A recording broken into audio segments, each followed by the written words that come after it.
Health Ministry has confirmed that a case of tuberculosis has been diagnosed in a secondary school student.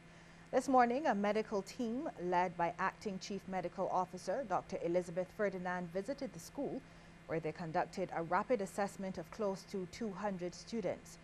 Dr. Ferdinand tells CBC News the assessment included looking at the students' immunization cards to determine if they'd been vaccinated with the BCG.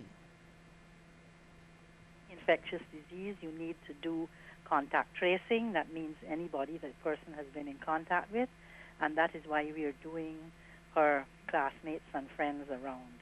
So the Morris Bayer team, led by Dr. McCollin, went into the school today, and we have screened 170 children, and we have informed their parents, or will inform their parents within a day or so, as to what was the outcome of that. And we will continue to monitor the situation both with the teachers, the other staff, and the students. Those students who have not yet been vaccinated have been given letters asking their parents to take them to the Morris Bayer Polyclinic, where further tests will be done. Dr. Ferdinand says while TB is infectious, it is not highly so. You might have a room of 100 people, and the person comes in, and maybe nobody will get it, maybe one person.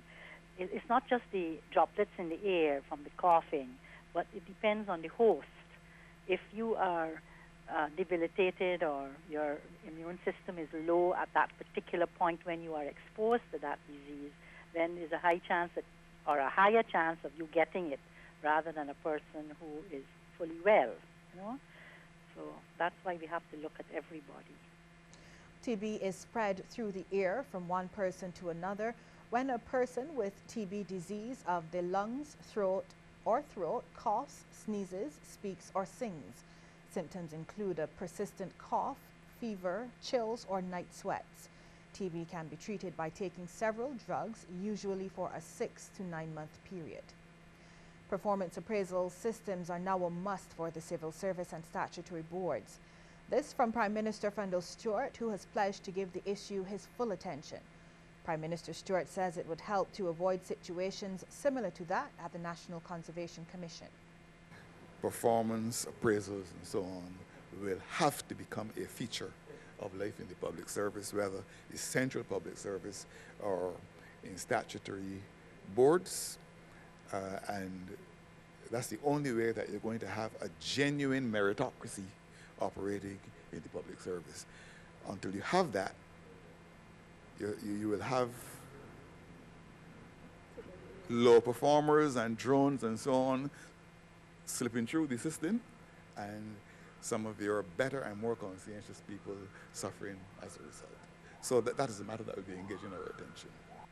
Over 4,000 tourists, including some 2,000 Brazilians, came ashore in Barbados today. This as one of the largest cruise lines operated by MSC, the MSC Divina, made its maiden voyage to the country. The 331-meter-long vessel docked in the port just after 7. The boat has 18 decks, 1,751 staterooms, and 3,502 double occupancy rooms. During a short ceremony on board, Captain Pier Paolo Scala and local tourism officials exchanged commemorative gifts. Kathy Schmidt, the English social hostess on board the MSC Divina, told reporters the cruise ship will be making 5 calls to Barbados this year, with the earliest being in June. We start with the West and the East Northern Caribbean. So we do 2 where we have 2 sea days, or Miami, 2 sea days, Phillipsburg, San Juan, Puerto Rico, a sea day, Great Stirrup Cay, Bahamas, and then we go back to Miami, and then the next week we do Miami, a sea day, Falmouth, Jamaica, Georgetown, Grand Cayman, Cozumel, Mexico, a sea day, Great Stirrup Cay, Bahamas, and then back to Miami, and then we repeat. Permanent Secretary in the Ministry of Tourism, Shelley Carrington, said it was a pleasure to have the crew and visitors on the island. We are really very, very indebted to cruise lines like MSC Divina because you're contributing to the cruise tourism product. This year I'm told that we will be making 5 calls with about 12,000 passengers, and next year it's going to be 10 with about 17,000 passengers. So thank you for the business, and we look forward to continued association with you. Minister of Culture, Sports and Youth, Stephen Lashley, says technical work has begun for the renovation of the Carnegie Library and the Empire Theatre in Bridgetown. Speaking recently at the St. Anne's Fort, Mr. Lashley said the buildings have been inspected and noted that the project had the support of the Embassy of the United States for Barbados and the Eastern Caribbean. He explained that the task force for the restoration of Barbados-built heritage would soon launch a national and international appeal to fund the project. Stressing that he hoped the work would be completed very quickly, Mr. Lashley said the decision to turn the renovation of the buildings into a project was necessary as government could not only depend on donations.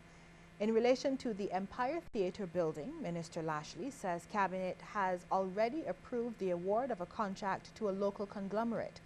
He explains that they will begin the work to not only preserve the building, but to also transform it into a facility that can be put to use.